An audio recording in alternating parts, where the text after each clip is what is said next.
In a world ruled by emotion, where reason is abandoned, God is forsaken, and history forgotten, two brave men will attempt to do the unthinkable. Use their brains. Armed with ancient wisdom, they will bring light into our modern world. This is the Sons of Antiquity podcast.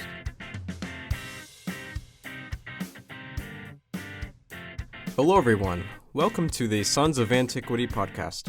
I'm your host Evan, and I'm joined in the studio by my co-host Dan. What's up, everybody? Today we will be discussing the Latin Mass and related topics within Catholicism.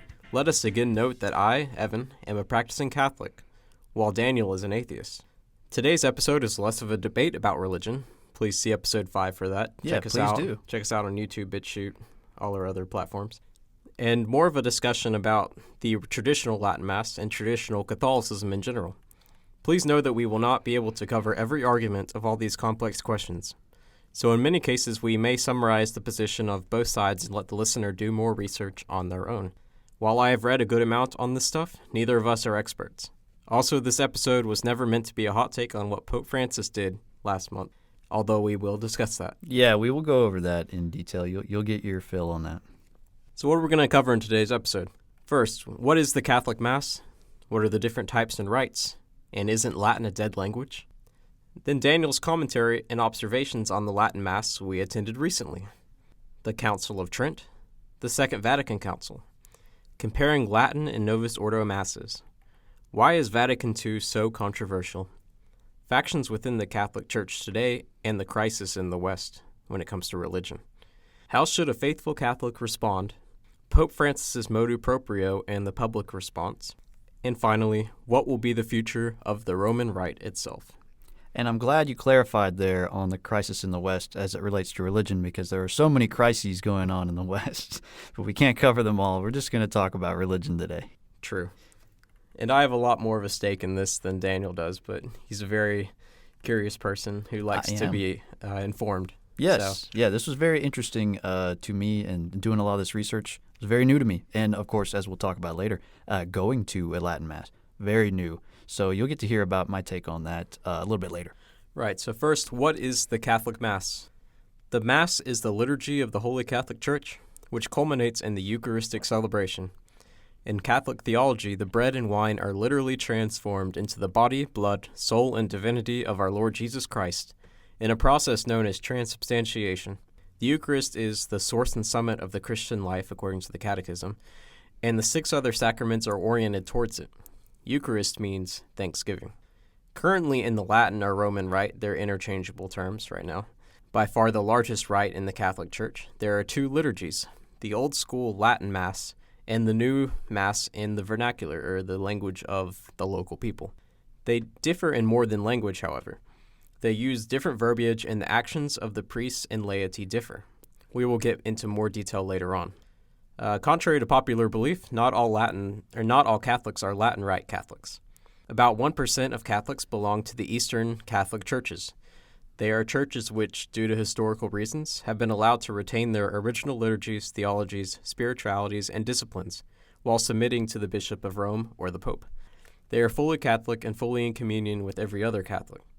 Believe it or not, there are 23 Eastern Catholic churches. Really? Yeah. The biggest one is probably the Byzantine Rite. Yeah, that's a big name there. Yeah. When you think of Eastern Orthodox, what is that in relation to this? Well, the Eastern Catholic churches have very similar liturgies to the Eastern Orthodox, but most of them split with the Orthodox in the Great Schism of the 11th century. Okay. But then for various reasons, they came back into communion with Rome on the condition that they could keep their old stuff. Oh. So, like, a lot of them have married priests, and that was cool with them? They said they'd allow it. Yeah. I'll allow it. Yeah. Okay.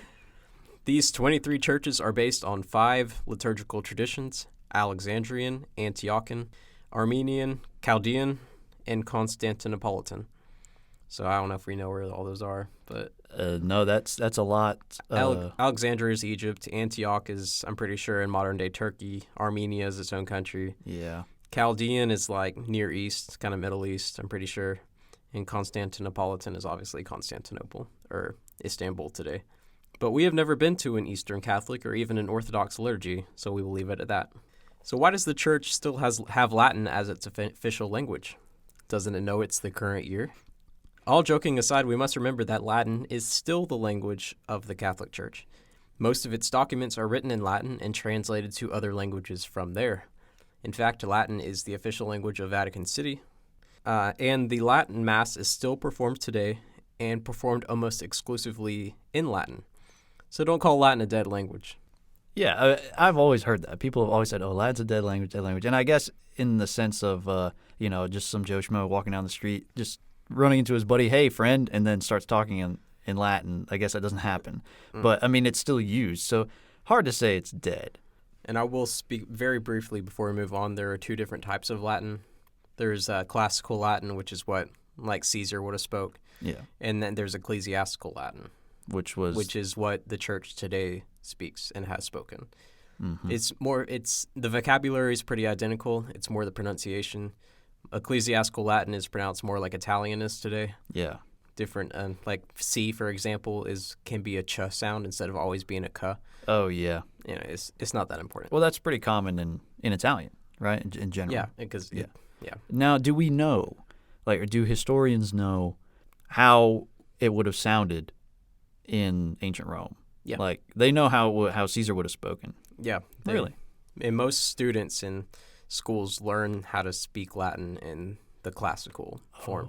Oh. And the Duolingo course is classical Latin. Oh, really? So how can you say it's dead? That's crazy. If they know all that much about it, there's no way it's dead. Do you know Caesar's famous saying whenever, I came, I saw, I conquered? Do you know how to say that in Latin? I do not. You don't know what it is in Latin? No, but I'd love to hear it. Well, most people say, Veni Vidi Vici. That's how you say it in modern ecclesiastical Latin. Yeah. But V's were pronounced like W's back then, and C's were always K. Mm-hmm. So it's Winnie Weedy Wiki. Man. It just doesn't sound the same. It makes you sound like a weenie is what it makes you sound like. I can't imagine standing there and hearing Caesar like this, this larger-than-life guy say, weenie, weenie, weenie, Nah, man. You didn't come and conquer and see anything. To me, I don't know. That just doesn't strike me. Veni Vidi Vici sounds so much better, doesn't it? If he had gone up and said that, they wouldn't have known what he was talking about back then, but we would have been like, oh, man, that was cool. Speaking of Latin. What did I observe when I went to Latin Mass, my first one? Let's talk about that. First of all, there was a lot to take in. I'd never been to a Mass like this before, only an English one with Evan more than a year ago, and maybe one other one with friends of the family, but I can't quite remember. It was a long time ago. So the setting itself wasn't very familiar to me. But I believe I made some interesting mental notes, as it would have been rude to pull out my phone and write them down or take a video, like that picture of Kanye West holding up his phone, or pull out a tape recorder. Catholics frown on that, and Jesus probably does too. So I didn't do that. I paid attention and tried to remember as much as I could. So here's my first observation. Beautiful architecture in the church. Incredible, amazing, really breathtaking when you really look at it. A cool juxtaposition of huge open spaces over the pews and close, human-sized archways down the sides. The stained glass is really just awe-inspiring. True artistry there. And the images of Christ were beautiful as well. And many objects carried by the priests and altar boys were ornate, as were their robes and other attire. It all worked together to really show, to me, a dedication to God and the church itself, and everything in it was really a monument to God, if you want to look at it that way. If you want to show how much you value him being God, and impress on people how much they should value him as well, you got to build him your biggest temple. You got to make your most beautiful art, wear your nicest clothes. And that brings me to my second observation, which was that nearly everyone was well-dressed. I'd even say that some people in there looked pretty dapper, but not flashy, not too over the top. Everyone was pretty modest. Evan says Latin Mass goers usually dress up more than those at the regular service. You would still say that's true? Yeah. Yeah. And based on what I saw, I can confirm that. Many women wore veils. More than a dozen, I think, in there at the time were wearing veils, which I would have expected to see more of in maybe like an Eastern Orthodox setting, but it was very surprising. But it was really in full force there. What would you say? Would you say that's more likely to be seen in another type of church, or would you say you're just not enough familiar with it to know? Well, in the Latin Mass community, a lot of them don't even consider the newest code of canon law. Yeah. The old one from 1917 mandated that all women wear veils. Really? 1917? Until the 1980s, when they revised it, it was technically women were supposed to wear veils in church. So a lot of people recognize the old... Yeah, a lot of people choose to retain the old canon law, even though it was abrogated by 1983 or whenever. Oh, okay. But yeah, very interesting. I don't know about Orthodox. I've never been in one of their liturgies. Oh, okay. The priest himself was wearing something I did not expect and reminded me a bit of a leprechaun, no offense. But what was that outfit about? I mean, he had like a cool hat, and he was kind of dressed in green a little bit. He was a redhead, so it didn't help. Yeah. Yeah. But is that like pretty common for him to be dressed in that way? Yeah, his hat had a little circle thing on top, almost like, on a Santa hat. Yeah. I don't know what the name of it is, but it's like a traditional hat that's worn by the priest. Oh, okay. He takes it off when he gives his homily or sermon. Yeah, I did notice some taking the hats off and on. Now, is that type of outfit for a special event or a special service? Just a Latin Mass outfit. Oh, okay. So he would wear something He doesn't different. wear that hat in regular services. I got you. That makes sense. Observation 3. A woman a few rows ahead of me was dressed nicely, but not in her Sunday best. But the young man beside her was. I predicted that she was like me, an outsider, and the guy next to her was her boyfriend bringing her to his church. And when he got up to receive the Eucharist, right, body and blood of Christ, she sat down. She stayed where she was, just like I did. So right then my suspicion was confirmed. And now here's my question. Is it common for people to bring friends and significant others from other religions to a service like that? Most of the time it would be just Catholics who've never been to an English Mass. Okay. But, I brought you, so... Yeah. Of course, there's always going to be visitors. They're always welcome. Of course. Unlike we'll get to stereotypes of Latin Mass people later. Never mind. Yeah, we'll get into that. Observation 4. Obviously, there was a lot of Latin, duh. And although I did not understand any of it and mostly had no idea what was going on, it had an appeal. As the kids say, it was a vibe. And it really was. And I think that's the intention there. It was somber, serious, and purposeful. And I appreciated that. You can keep your worship jam CDs and your I Can Only Imagine sing-alongs. That's a good song, though. Debatable. That'll be a hot take episode. For me, it's just not how I like my religion. God is supposed to be taken seriously. Don't you think that he takes you seriously? Don't you want him to? That would be my take on that. Observation 5. The suffering. Some have said that Catholicism puts a heavy emphasis on suffering, and some people would say that's an understatement. I believe this is true, and this is good. The path laid out for followers of Christ is not easy. If it were, everyone would do it, and there'd be no need for hell. There'd be no need to relearn or study anything or learn the right thing and the wrong thing to do. You would just do it all. It would be easy, boom, boom, boom. But it's not like that. A life of virtue is hard and requires suffering. Even the non-religious can recognize that the easy things in life are often the things which cause harm to us and others, or at best, lack any meaning or any real reward. In many ways, this 90-minute Mass was uncomfortable. A little slow, mostly in a foreign language, lots of up and down, and by the end of it, your knees hurt from all the kneeling. But when you remember that Jesus was willingly tortured, persecuted by his own people, spent a whole day nailed to a cross, then died, it doesn't seem like ours is too high a price to pay for the promise of eternal salvation, especially when you can get there for an hour a week in the air conditioning while following some very simple moral rules with literally no Romans anywhere. You don't have to watch out for those guys. Observation 6, the sermon. The sermon that day was great. I mean, it was incredible. I really liked it. I'll sum it up like this. What's your excuse? The priest talked about many people in Antiquity and in recent news who had been martyred in the name of Christ. Some of them knew it would probably happen to them, but they continued to spread the word anyway, despite the danger. At one point, he motioned to the congregation and asked, "Why are there so many empty seats?" And it was true. Only about half the seats were filled, and there were no COVID restrictions, plus the Sunday obligation has been reinstated. He said that they, the Catholics present, should be doing more to spread the word of God, for God had opened their ears to hear the message and their mouths to spread the message. It's no use just to listen, for then it will die with you. He even name-dropped Jordan Peterson, a guy who Evan and I are pretty big fans of on the podcast, and used him as an example of an agnostic man who is doing more to spread the word and teachings of Jesus than many devout Christians. So to me, it seemed like he was asking the congregation, why aren't we doing more to spread the word of God when we are the ones who know all about it, who understand it, who love it, and who believe it to be the most important thing in our lives? Very good questions and a very good sermon. You have some very good observations. Thank you. Some of those were just based on the priests in the church we have, and they're the same for regular Mass too. Like, we just always have that good priest. Yeah. He's always on fire. Yeah. So I guess what I might say is a disclaimer: results may vary. It may depend on who you get, but some of the stuff other than the sermon-specific details, you're probably going to see everywhere. Yep. So now let's cover the Council of Trent, which is the backdrop for this whole discussion. So what was it? The Council of Trent was the spearhead of the Catholic Counter-Reformation. It consisted of a series of meetings involving high-ranking members of the Church, mostly bishops, which spanned 18 years. Its purpose was to clarify Catholic doctrine and oppose the efforts of John Calvin and Martin Luther, who were leading the Protestant Reformation in Europe at the time. It was the 19th ecumenical council recognized by the Catholic Church.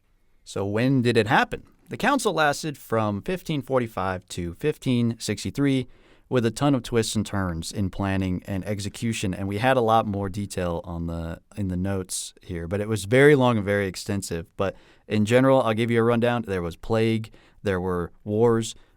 Charles V just kept causing a bunch of trouble, and different popes came and went. There were a total of 3, I believe, who were at least who were involved during the whole 18 years. So the reason it took so long was because there was no instant communication, there were plagues, there was war, and different cities just always couldn't afford to host such an event, basically. Mm-hmm. So because of all of that and just the slow pace of life at the time, it just took a whole bunch of planning and 18 whole years to get it done. So why did it happen? The lead up to the Council of Trent is about as complicated as the scheduling, but I'll add a little bit to what Daniel said here. As we discussed in episode 9 of this podcast, Epic Last Stands of History, go check it out on YouTube, BitChute, or Apple Podcasts. You won't regret it. Holy Roman Emperor Charles V was causing some trouble in Europe at this time. Only 10 years prior to the events we're discussing now, his army sacked Rome and nearly killed Pope Clement VII. As a result, the Pope negotiated a deal with Charles V, trading his life for a bunch of money and, more importantly, the promise of reforming the Church. Meanwhile, Martin Luther and John Calvin were making waves in Germany and Switzerland, respectively, and their criticisms of the Catholic Church were growing in popularity. Protestantism was no longer confined to their physical spheres of influence. The ideas were spreading far and wide, forcing the Church to address growing hostility and rejection of Church doctrine. It's almost pitiful how long it took them to respond. Yeah, because they just kept delaying it. I guess the 95 theses were... He nailed them, right, and just basically published them in, I think, 1517? Correct. And it wasn't until the 1540s that we even saw the first council take place, the first meeting take place? 20-something years is a lot of time to spread what you got to say. Yeah. Spread discontent. Yeah. I think they just didn't take him seriously. Yeah, I totally agree based on the research. It seemed like they thought this was just going to stay in the local areas, fizzle out in Germany. And then it was just like, oh, no, now this is all over Europe. And now these guys are like a real force. And now they're kind of joining forces with Charles V, and he's recruiting them into his army. And now they're sacking Rome. Oh, no. It's sad that it got to that point, that the Pope almost died before they were like, yeah, maybe we should actually address this issue. Yeah, and lots of leaders were attracted to Protestantism because it gave them it meant they had no influence from the Pope. The Pope couldn't order them around. They were out from under his thumb. Yep. Exactly. Anyway, what did it cover and what was its purpose? Throughout 25 separate meetings, the council covered a number of topics and tackled a number of objectives. Let's cover a few of them. Condemn Protestantism. Oppose the Protestant views on justification and reinforce the teaching that good works are also important. Basically, faith alone isn't good enough. Keep the Apocrypha as part of the biblical canon.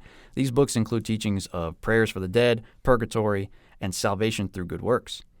Reinforce the importance of transubstantiation, which the 13th session referred to as that wonderful and singular conversion of the whole substance of the bread into the body, and of the whole substance of the wine into the blood, the species only of the bread and wine remaining, which conversion, indeed, the Catholic Church most aptly calls transubstantiation. Protestants were critical of this belief and even called it Aristotelian pseudo-philosophy. Well, they didn't like Aristotle at all, so I don't know where they're getting that from. Yeah. They probably think all his stuff is pseudo-philosophy.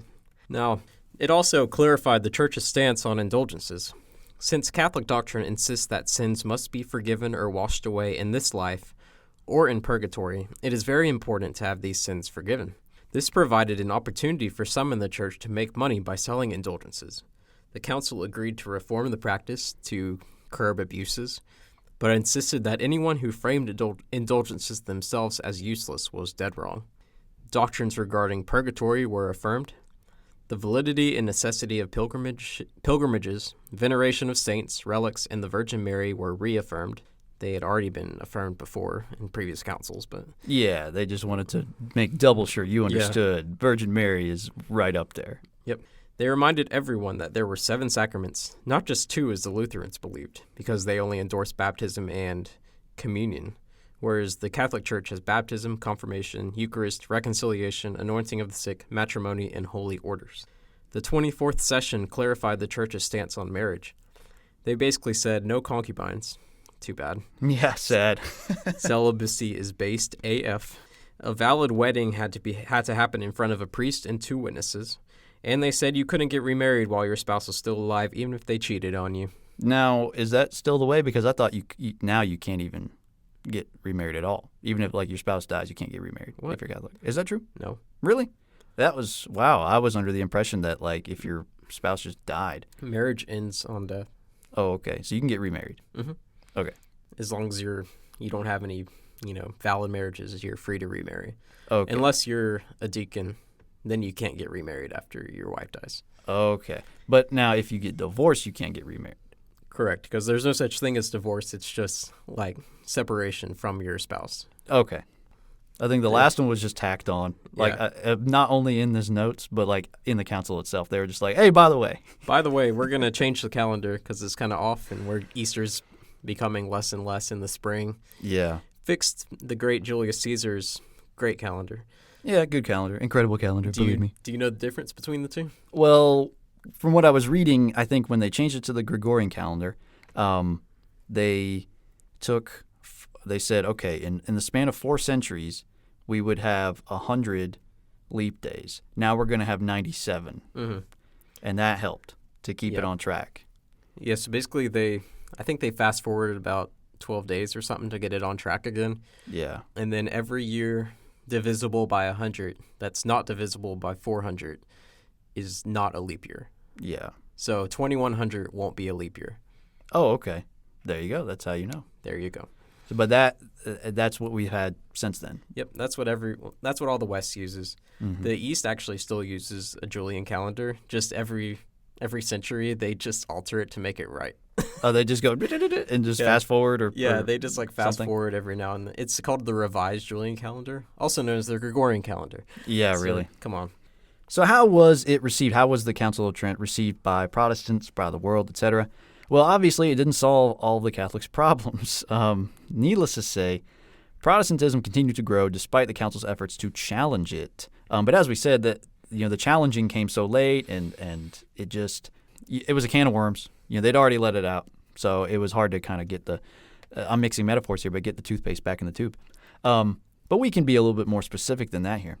87 books were written blasting the council, half of which were penned by a man named Pier Paolo Vergerio, a former papal nuncio. So he was a member of the church, a very high-ranking diplomat. Right. And he became a Protestant reformer. As mentioned earlier, Protestant participation in the council itself dwindled early on and eventually became non-existent. There were efforts made to extend to them invitations. I think twice Charles V negotiated with them and said, hey, come on in, and we'll let you guys talk about it and express yourselves, and you'll have the right to say your piece. And they said, nah, no thanks. So the Catholics had to continue on without them. With the discovery of the New World, this might be the biggest one, Protestants who felt oppressed by the church ran from their lands in search of better opportunities and religious freedom. Protestants were able to spread their version of Christianity by converting slaves and Native Americans, though the Spanish conquistadors did their fair share farther down south, but I think the numbers were definitely on the side of Protestants. I don't think so at all. You don't think so? I mean, think about it. It's Mexico down. Actually, half of America and down was Catholic. This is true. However, I would argue that maybe you're right about numbers. Maybe they had numbers on their side. That's fair. But as far as influence and power, I mean, those nations that were converted to Catholicism did not grow nearly the same way as America, as the United States, what would later become the United States. So the Protestantism really took hold in America, and that Protestant influence then spread out once America became an economic and political superpower. So I would say that, numbers. You mean Catholics, the Protestants' greed helped them? The Protestant work ethic, I guess you could say. But, I mean, tomato, tomato. Some people would say that's greed. But, essentially that's what I'm saying is that they were able to exert their influence, and that influence was a Protestant influence. So they may not have had numbers, but they certainly had more money and more political and military sway, I guess, later on as the centuries went on. And the American colonists were exiles from England, which was Protestant. Yes. They were just crazier Protestants than the Anglicans were. Yeah, I guess you're right. Anyway, but with greater religious freedom came greater division over smaller and smaller issues. And this is the rub here. As of now, there are around 200 major Protestant denominations in the U.S. alone, and literally tens of thousands of non-denominational churches across the country. And they are very difficult or impossible to classify. One thing is for sure, there is little unity in Protestantism. All right, so now we have the Second Vatican Council, which was the 21st and most recent ecumenical council recognized by the Catholic Church. It lasted from 1962 to 1965. See, that's how you do it. 3 years. Yeah, no plagues, no Charles V. It was called by, I think he's now saint, but Pope John the 23rd and closed under Pope Paul the 6th. I think he's venerable. Every pope since has affirmed it. There's been four popes since the closing of Vatican II. It was meant to address relations between the Church and the modern world. That was the whole point of it. It has been noted that it was one of the few councils, although not the only, which was not convened to deal with a specific conflict or heresy. It was just, what are we going to do about modernity? Yeah. It was like, how are we going to adjust ourselves to be relevant? Wow. Most of the others were like, okay, we got Arianism, we got these other heresies, like let's meet together and condemn it. Yeah. Or there's some like temporal problem, like the seat of Constantinople is getting too powerful, then something like that. Yeah. Or even like Trent, where it was, there's this new split off of our religion. What are we going to do? Yeah, heresy. Yeah. Okay, so it was a turning away from old school scholasticism, which is what St. Thomas Aquinas was a big part of, and an embrace of more modern theological systems. As Pope John the 23rd said, it's time to open the windows and let in some fresh air. Some people might discuss whether the air was fresh or dirty. I don't know. It's up for debate. Let in some of that smog. Yeah. The Church wanted to be more relevant and influential with the ways of modernity. 16 whopping documents were released over 3 years. How long were those documents? Some are really long and some are not long. Oh. It depends. But like you could read them. It's not like a bill passed by Congress. They're long. I mean, some are probably dozens of pages long. Oh, okay. It's not like... But not thousands and it's thousands. not Atlas Shrugged or anything. Oh. Of the 16, 4 were dogmatic constitutions, 3 were declarations, and 9 were decrees. Doesn't mean much to most people, but I thought I'd mention it. The constitutions dealt with the liturgy, ecclesiology, which is the study of the church, the Bible, and dealing with modernity. The declarations dealt with education, non-Christian religions, and religious freedom. And I will say the ones I've mentioned so far are the big contenders for controversy. The rest aren't as important. But the decrees dealt with the media, Eastern Catholics, which we mentioned earlier, kind of gave them more respect. Less like unwanted stepbrothers and... more of part of the family. More part of the family. They threw some respect on their name. Yeah, definitely. There's ecumenism, bishops, religious life, the priesthood, the role of the laity, which was expanded, and evangelism, We will discuss some of the details of these documents later on, at least the spicy ones. The council allowed the media to have unprecedented access to the proceedings. Dozens of Protestant and Eastern Orthodox denominations sent representatives to view the council, though they couldn't vote. So let's compare the Latin and Novus Ordo Masses. The Tridentine Mass, named after the Council of Trent, has been around since, the Council of Trent ended. It formally established the unified Latin Rite and lasted from 1570 to 1970 when it was replaced by the Mass of Paul VI, although it was altered by various popes. However, even going back before the Council of Trent, we have to acknowledge that the Latin liturgies stem from one main Roman liturgy, which goes back to at least the 6th century, possibly centuries older than that. Of course, the liturgy went through various changes over that time, but the general structure and essence would be recognizable to anyone over that time period. The Novus Ordo Mass, or the Mass of Paul VI, has been the official liturgy of the Latin Rite Church since the Second Vatican Council concluded. It is about 50 years old now. We explore the Council of Trent and Protestantism because traditionalist critics of the Novus Ordo Mass compare it to Protestantism.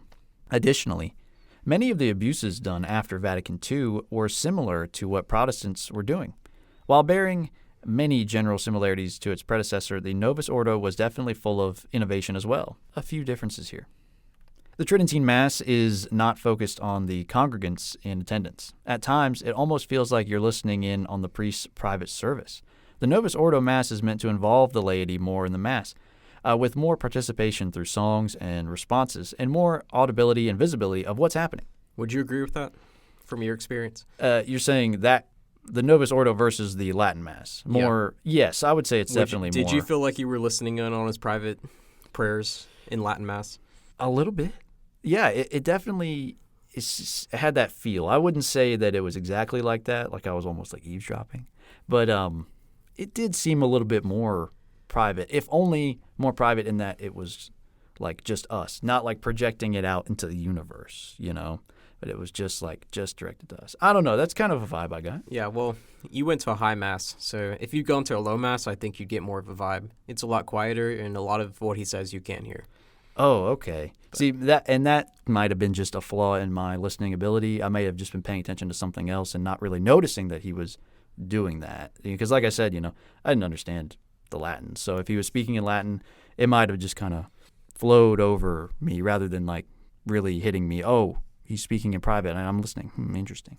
Similar to the previous point, Novus Ordo Masses are in the vernacular language, making them more understandable to the congregants. Though it must be noted that a lot more people knew at least basic Latin back in the day. Especially if you were Catholic, you were taught early what the responses meant. Mm-hmm. The priest in the Latin Mass often faces away from the congregation, and always does so during the consecration. I don't know if you noticed that. He faced the tabernacle instead of us whenever he consecrated. Oh, I didn't notice. Whereas in Novus Ordo Masses, he faces the congregation. There's a little table that they put in the middle for regular Masses. Oh. And he does it like facing you, like lifting it up like this. Oh. The Latin Mass way of facing toward the tabernacle away from the people is called ad orientem, or to the east, because traditionally churches have the tabernacle on the east side of the church. In Novus Ordo Masses, the priest faces the laity during consecration, and that's known as ad populum, or to the people. While meant to make the laity feel included, it often gives a bad message that substantiation somehow requires lay participation in order to occur. And that's how people interpret that sometimes? Well, I feel like some people feel like it wouldn't be real if they didn't feel involved in it, as if we're almost all transubstantiating. There's been one time at a Novus Ordo parish that I don't go to except on rare occasions, where the priest literally did a 360 with the Eucharist, almost like making sure that it shined on all of us like it was a beacon. Oh, that was so bad. Oh, was that cringe? It was cringe. Well, almost, I think, to me, now correct me if I'm wrong, it seems as though nothing else matters other than you eating and drinking. It's like a person. That's when you go up there and you do that. It doesn't matter about anyone else. You're receiving that, and that's it. Yeah, I mean, a layperson has no involvement in the consecration. Yeah, at all. It's all the priest doing it. You don't have the power to do it. Well, then there you go. Exactly. So what does it matter? Yeah. It was like he was trying to shine a beam on all of us. Personally, I think he was just an attention seeker and liked to perform, but oh well. Oh, maybe. Many prayers were removed when creating the Novus Ordo Mass. Novus Ordo feels more like a spectacle and a performance, while Latin Mass feels more like the worship of God. Especially in this is especially true in like very bad Novus Ordo parishes. It can get real cringy, real boomer. Oh, yeah, doing stuff like that, shining Yeah. it on people? Yeah. Lots of stuff like that. Novus Ordo can have the cringy praise and worship music you may hear at your local megachurch. People who attend Latin Mass tend to be more traditional in beliefs, politics, dress, etc. They tend to believe what the church teaches about controversial topics to a higher degree. And if you just poll Catholics across the country who go to regular Mass, it's like less than half think abortion's wrong, definitely less than half believe that gay marriage is wrong. Yeah, there's more liberalism, Yeah. you'd say. Definitely. So there are some big differences between Latin Mass and the English service, Novus Ordo, and differences between the attendees. Latin Mass was more formal, the other more relaxed in form. Latin was way more formal and somber, as I mentioned earlier. The length of time was different, 45 minutes versus about an hour and a half. And in dress, Latin was more conservative and modest. Fewer people were at the Latin Mass, but the ones who were there were either big families or old people. Big families and old people being the most base groups of people in any congregation anywhere, just in general. And the sermon seemed bigger as a part of the regular service, probably because it was shorter overall, and so the sermon seemed like it took up more space, so it seemed more of like the main show.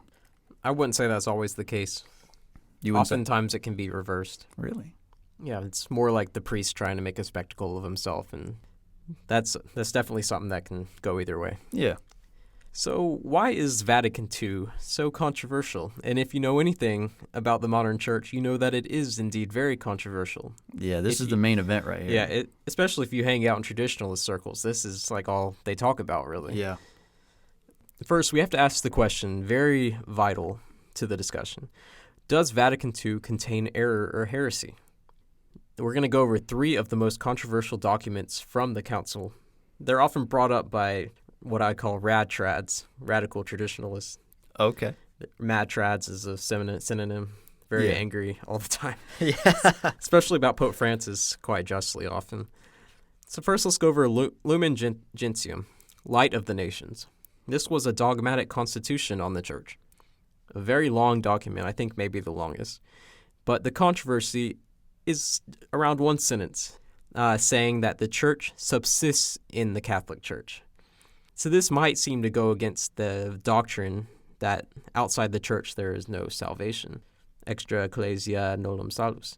So that's what is generally considered the norm, right there. That was what it was before the council. Like Before outside the Vatican II. church there is no outside the church there is no salvation. Okay, makes sense. But of course there are cases of like people who never heard of the church and all that. But Yeah. anyways, the traditionalists say that instead of saying the church subsists in the Catholic Church, they should have said the church is the Catholic Church, as in there is no bigger entity that contains the Catholic Church. Yeah. It's like we are the church and everyone else is not the church. Because of what is that bigger entity? Yeah, exactly. That's the question.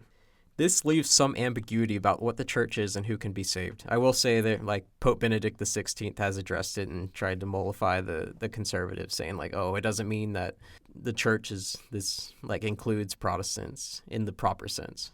I won't get into that. You can look into it on your own. It's very complicated, and the Latin is complicated too. Secondly, Nostra Aetate, in our time. This was a declaration which discussed the relationship between Catholics and other religions. This ought to get interesting. There can be true elements in any religion, and the Church does not reject truth, although the Catholic Church contains the whole truth. So these other religions may contain elements of it, especially like Protestantism and Judaism. And so what you're saying right there, that was from Vatican II. Yes. Okay, so they were saying in Vatican II, some people may have some truth. We have the whole thing. Yes. Gotcha. Like, of course, the Orthodox have a ton of truth, Yeah. like maybe 95% truth. This also comes from Bishop Fulton Sheen. He said something similar, but it also said we need to have dialogue between religions. Fair enough. Jews as a whole are not responsible for the death of Jesus. Previously, I think probably a majority of people, of Catholics thought, yeah, we can blame Blame Jews, all the Jews. blame all the Jews for deicide or killing God. Yeah. It's a pretty big charge. Maybe the biggest charge. Yeah, actually, the biggest charge. Good point. Yeah. So it said, don't be anti-Semitic, y'all.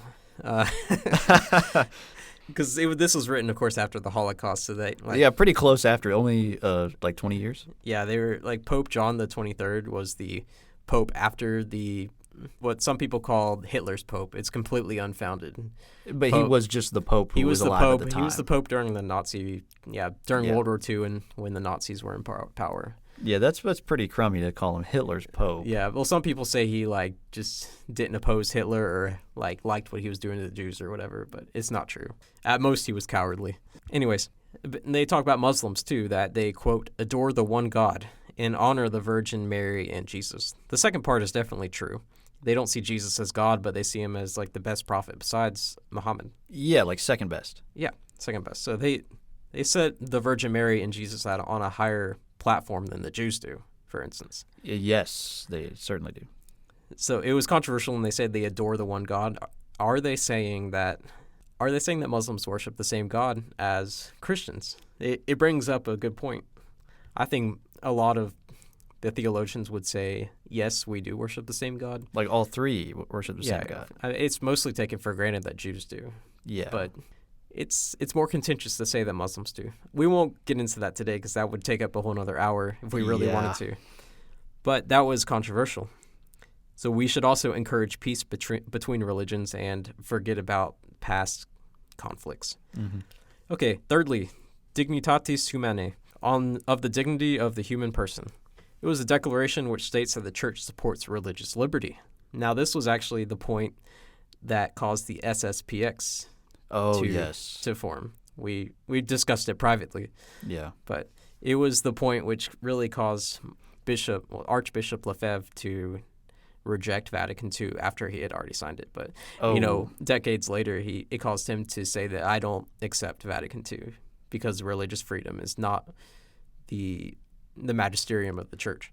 So the trads, as I said, would argue that the previous teaching was something more akin to religious toleration, which means you can have a confessor state, like the official state religion is Catholicism, but then you would tolerate the other religions, but you may do public funds and stuff to the Catholic Church. The document still allows for confessional states, where Catholicism is the official state religion, but acknowledges that most states in the modern era are secular. It is not an endorsement of religious indifferentism, which is the belief that it doesn't really matter what religion you are, we all go to heaven, all that kind of stuff. It was just a political declaration. Of course, we must not tolerate untruth in the Church, and we should promote Catholicism everywhere. So those are the three really controversial documents. In Vatican II. Yes. But for the sake of history, something else happened. Okay, so we've got the spirit of Vatican II. And this was the notion that Vatican II threw all doctrines into question, and the liturgy and dogmas were flexible.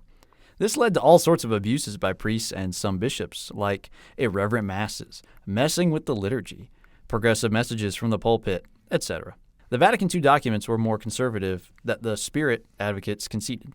Here are some American trends from 1970 to 2020. Playing devil's advocate. Yeah. Total priests have gone from 59,192 down to 35,513, 40% decrease. The number of religious, like monks, nuns, etc., decreased by about 70%.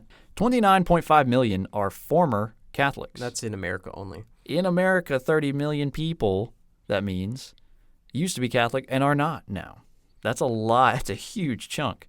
Catholics went from 26% to 22% of the population in the United States, right? Yes. Despite a huge influx of largely Catholic immigrants from the South. Catholic schools are down 50%. 23% of Catholics attend Mass weekly compared to 55% in 1970. 85% of people who are confirmed as Catholics stop practicing the faith by 21 years old. That's the worst out of all. That's ouch. That's a big, bad one. Traditionalists argue that Vatican II caused these bad statistics. That's just what they argue. While others say it would have happened anyway because of general trends in religion due to secularism and liberalism. So there are some different ideas there. What would the church be like without the council? It's impossible to say what would have happened in an alternate timeline, But here are some statistics on American Christianity according to Gallup. The percent of Protestants has gone from 65% in 1970 to 37% in 2020, with 9% being non-specific Christians, so more of those non-denominational people. Yeah. So at best, you could say 46% Protestant. In 1970, 91% of Americans were Christian. Now, 68%. Yikes. And a lot of those people don't practice. Yes. too. So they'll just identify as Christian, but they don't practice, right? Mm-hmm. Religious nuns, not N-U-N, but N-O-N-E-S, went from 3% to 20%. That's a lot. It must be noted that all religion has declined in the West, besides maybe Islam. But Christianity is booming in Africa and other places throughout the world. So it's not all a sad story. Is Vatican II the cause of these gains? Who can say? Yeah, it's really speculation. So there's lots of division in the Catholic Church today, obviously. And let's go through the factions, going from, quote, far right to far left in the church. And I think actually the right-left spectrum is appropriate for this topic. Oh, okay. Because it's one-dimensional. It's like religion. So on the far right, you have the Sedevacantists or SSPX types. I'm not conflating the two. Don't get triggered, okay? But like those, the SEDs and SSPX, I'm going to group them as far right. They believe that we haven't had a real pope since Vatican II, so the 1960s, or since Benedict XVI supposedly before quit. Francis, right? Yes. Yeah. Before Benedict supposedly quit. They say it wasn't actually a valid, resignation, so he's still kind of pope. They're called like Benevacantists is kind of their nickname. But either way, Pope Francis isn't a real pope. It's convenient. Yeah. They usually believe that Vatican II contained error or heresy. SSPX is a very complicated issue, but they aren't in full communion with Rome because they refuse to accept the full Vatican II documents. SSPX clergy cannot be Sedevacantists. They swear obedience to the Pope. It's like part of their way to try to be in communion but kind of still be apart. But many of the laity undoubtedly are Seds. So would it be a fair comparison to say the Seds are kind of like the QAnon of the Catholic world? They think that their man's gonna be reinstated. Oh, oh, just wait, just next month. Trust me, he's gonna be reinstated. It was all a fake. we could do an episode on that, but kind of, yeah. Okay, cool. All right, this is similar. There's the point, like though, this was mentioned to me by someone I know that if we haven't had a valid pope since the 60s, there's not a single valid bishop. Because they all would have died by now. Everyone who was ordained by another bishop. Oh, okay. So that's how apostolic succession works. It requires a bishop in order to ordain more priests and bishops. Oh, okay. So because if there is no pope, then there is no what am I trying to say? There's no people below him because they're not official, right? Well, they would still be, if they were ordained before him, they would still be official. But no new ones. But yeah. Ooh, that's kind of tough. So then that's a big pill to swallow. You kind of end up there's having... probably there's hardly any priests alive who were ordained before like 1960 something. Yeah, so you just got a bunch of illegitimate priests running around. Yeah, and then the whole Catholic Church is defunct. Yeah. Anyways, Seds are very active on the internet, but they're actually not that many in number. So now we got, going from right to left, the Latin Mass only people, or the rad trads that I mentioned. Latin Mass to them is the only way to go. They would be angry if they had to go to a regular Mass. They would say something like, the church has been infiltrated by Freemasons and modernists. We need to step up and fix the church. I'm not going to say who I'm paraphrasing because that will get their mob on us. But they're the type to call Pope Francis Bergoglio. Why do they call him that? That's a his funny last name. Oh. Jorge Bergoglio was his real name. Oh. George Bergoglio. They just call him Bergoglio or Jorge. It's like, come on. Just call him Pope Francis. Yeah, Pope Francis. And they all insult the Pope publicly and privately. So they're the type to come out and just insult him to everybody. They publicly also call out errant bishops and priests for promoting heresy or sin. Oftentimes they need it, especially if they're predators, but you can go overboard too. They love Latin, obviously.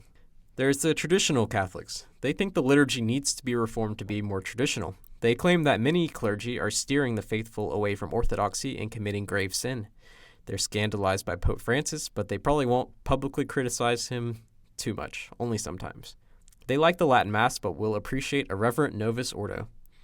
They try their best to avoid sin, frequent confession, and mass attendance, and they really try to lead their family in the religious life. Now, let me say one thing. This sounds like you. I mean, I'm a little biased. That fits you. I appreciate it. I don't think you fall into rad trad. I mean, I've been rad trad in the past, but Yeah. I'm not no longer, if I'm going to be honest. I'm trying to do You're just normal trad now. Yeah. I'm trying to do an unbiased account. The fringes I will make fun of. Sure. And we're about to make fun of some. Okay, so now you got the moderate Catholics, most of which are cradle Catholics in America. They're pretty ignorant about the faith and the teachings of the church. They go to Mass out of obligation. They don't differ too much from a standard American. Couldn't really tell them apart.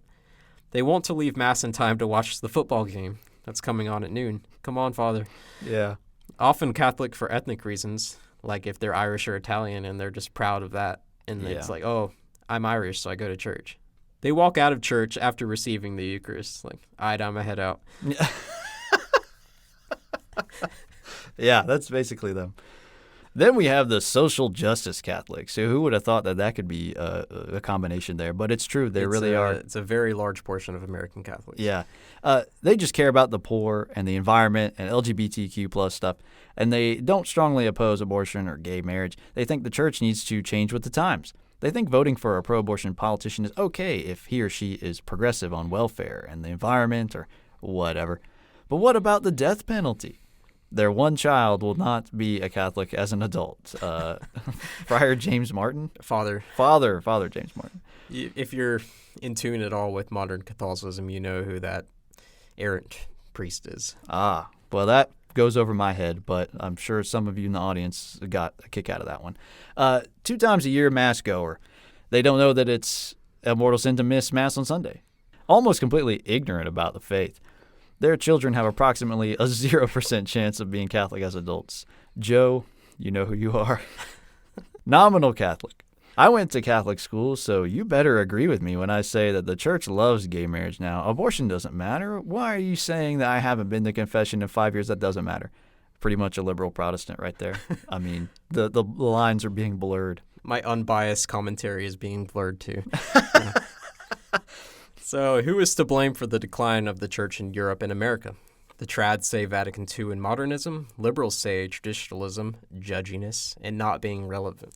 And here's my take just from an outside perspective. For what it's worth, I think the decline of the church is also caused by just technology. Exponential advancement of tech has created exponential increase in the pace of changes in social structures. Life is moving just too dang fast for the church to keep up with these progressives. And the progress is moving so fast forward and providing so much temptation and distraction to the would-be trads, people who would normally, without all this distraction, be brought up in the church and to be traditional type people. It's just distracting them with the social media and the everything out there, taking them away from church and religion at large. So I think that's a big part of it. That's a good take. So how should a faithful Catholic respond? We got to start with which factions would make you a Catholic who is not in good standing, because technically if you're baptized in the Catholic Church, you were always a Catholic, even if you don't acknowledge it, or if you're bad. Just by canon law, you'll always be a Catholic. I would say those not in good standing are Sedevacantists, SSPX, and social justice Catholics. The 2 times a year Mass goer and the nominal Catholics they're not practicing Catholics, but they may not be in bad standing. It kind of depends. If they just come from a conservative family, maybe they just happen to have the right opinions. They don't know why, but, So, first question. Is it possible to be correct about church teaching, yet go to hell? What do you think? Yes. As an expert on the matter. Yeah, I'm definitely an expert. Probably because that's where I'm headed. But but anyway, in all seriousness, though, yeah, you can have all the right opinions and say all the right things and then just go out and do all the wrong things. Yep. So, yeah, it's totally possible. You could say, I believe X, Y, Z, and then go and totally upend that in the next moment. Yep, I'd agree. So your faith isn't enough to save you. It's not sola fide. So is doctrine even important if you're a good person? Now, that's what a lot of modern people say. They just think everyone goes to heaven, like everyone besides Hitler goes to heaven, Yeah, really, exactly. I don't know. A good person's so relative. Yeah, exactly. That's the key right there is like, well, how do you define good person one way, we define it another, and like church doctrine is how the Catholic Church defines good person, following it and believing in it. So, yeah, you have to follow that in order to be good in their estimation. I'd agree. I'd say works by themselves aren't enough to save you. You have to have faith and works together in order to get to heaven, or at least purgatory. Yes. What are the implications of saying that Vatican II is heretical? Now, it's something I've been encountering a lot on the internet. People just say, oh, it's heresy. You got to throw it out. Now, you got to think, bucko, a minute before you go saying stuff like that. Hold on there. Yeah. Because if you start saying that an ecumenical council called for and approved by multiple popes is heretical, it's tantamount to saying that the church can fall into error. And then Matthew 16 is out the window saying that, which says that the gates of hell shall not prevail against the church. Yes, I actually went through and read that when you put that in the notes, and I was trying to figure out which line you were referencing, and that was one of them. I thought, okay, he's probably talking about that, because what Jesus is essentially saying to them is that, basically you will build my church. The church is indefectible. Yeah. It's like it's from me and God. It's through me and through us. And if it's wrong, then we're wrong, right? And we can't be wrong. Yeah. And like this is our teaching. So long as you are part of us, you're good. Yeah. So if the gates of hell have prevailed against the church, the show's over. Time to go home. So be careful when saying an ecumenical council that has been approved by multiple popes is an error. It's a slippery slope to schism and apostasy. And if it's not for you, you're causing a lot of other people to fall into those sins. Yeah, so let me make sure I got you right. So what you're essentially saying is that because they went through all the proper channels to do this, to bring this. Yeah, it was called by a pope. It was a convocation of bishops around the world, at least 1,000, I think. Mm-hmm. And they had all these documents that they voted on. They voted all of them into effect, like 90+% of bishops for everyone. And then at the end, the Pope said, I approve all these documents and the council itself. It's closed. Okay, so they did everything by the book.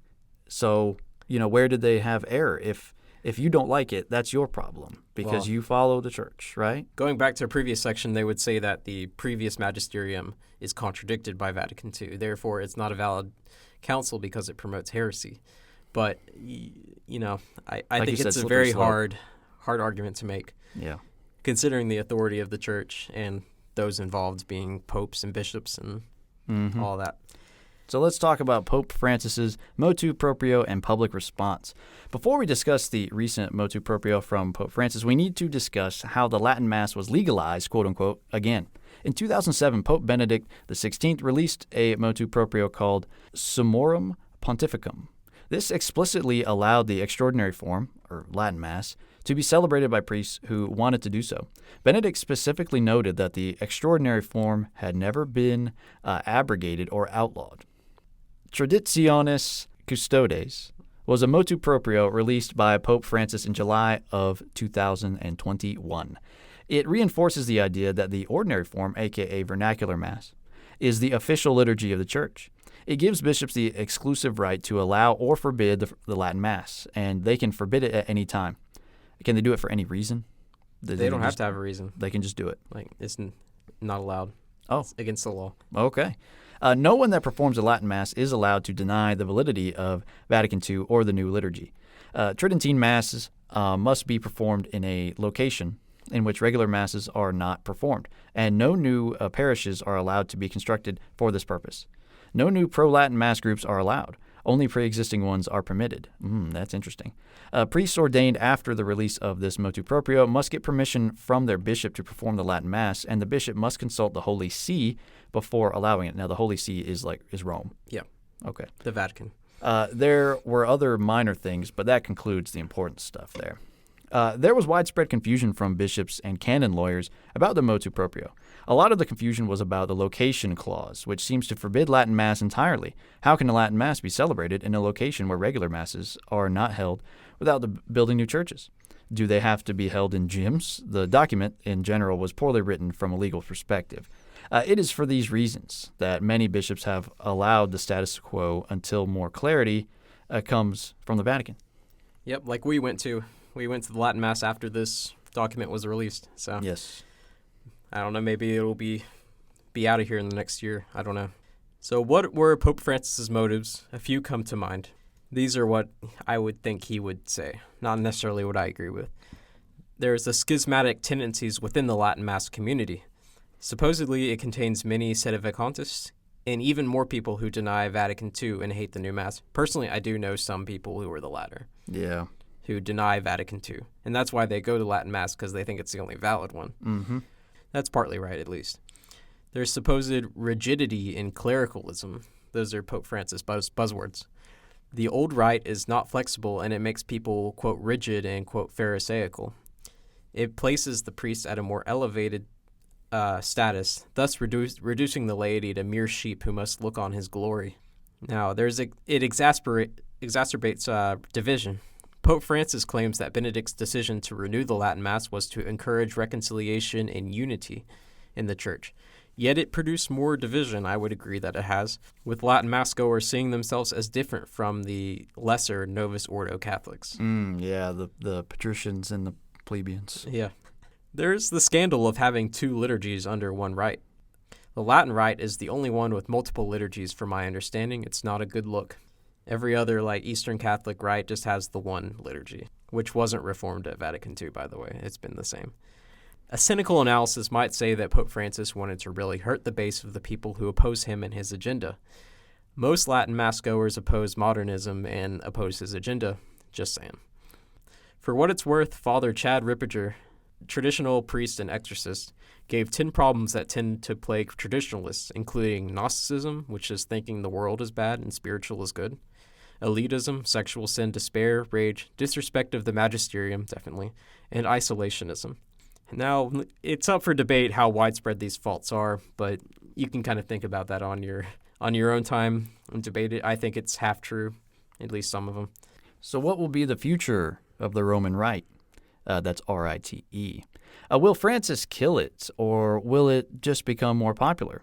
Based on what I see on Facebook, my only access to Catholic views other than from Evan, it seems like many people want to preserve the Latin Mass. I don't know if it's 50-50 split, but there's certainly a large group of people who want to keep it. What about you? I think the future of the Latin Mass is entirely dependent on what the Pope and now bishops decide to do with it. If left alone, I think it will continue to grow as liberal parishes suffer from declining numbers, which is ironic considering their emphasis on participation. Sorry, just a little jab there. And traditional Catholics flock to the Latin Mass. From the demographic evidence so far, it seems that lukewarm Catholics and liberal Catholics will have fewer and less religious children than traditional Catholics. So the seminaries in the current year also look promising.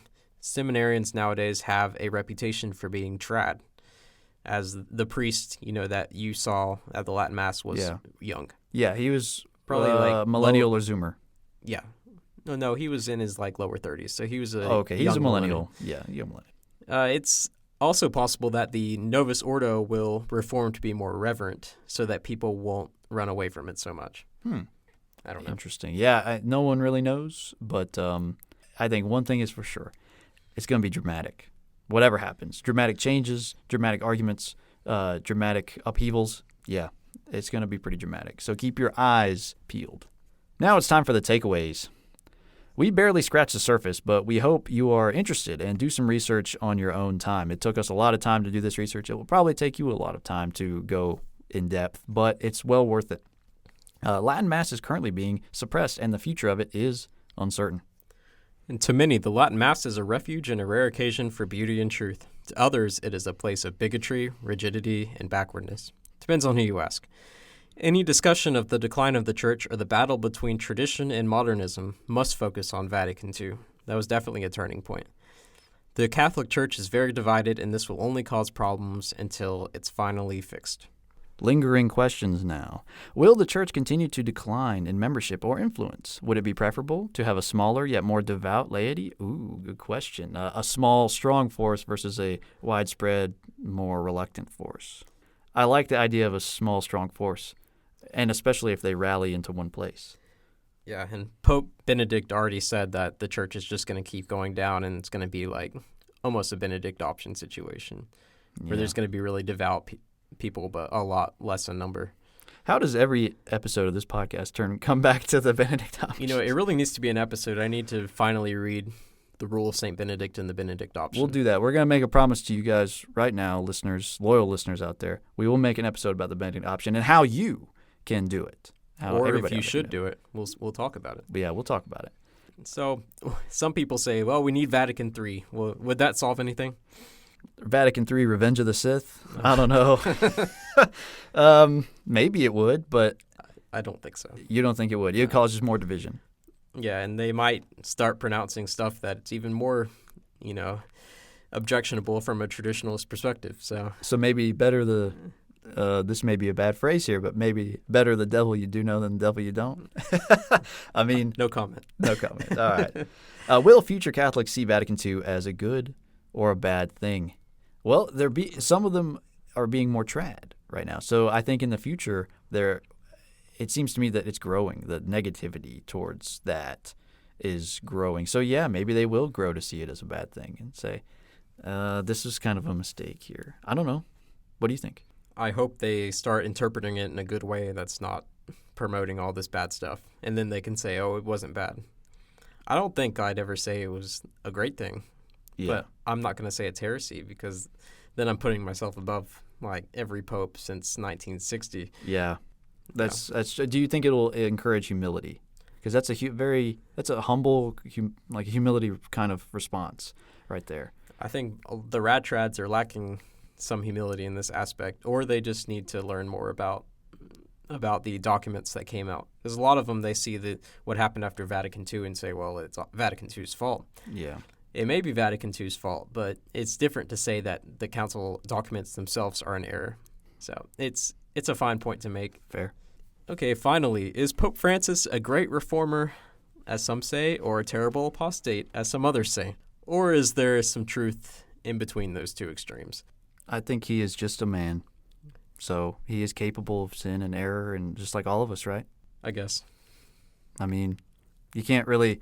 I guess that maybe there is some temptation to... You should obviously hold him to a higher standard. He's the Pope. However, you can't hold him to such a high standard that it's impossible. You know, the man did what he did and is doing what he's doing. You know, I think you just have to step back and try to look at it as fairly as you can. And that's what we tried to do today. I agree. With that, be humble. Sit down. That's all for today's show. Join us again next week for even more ancient wisdom.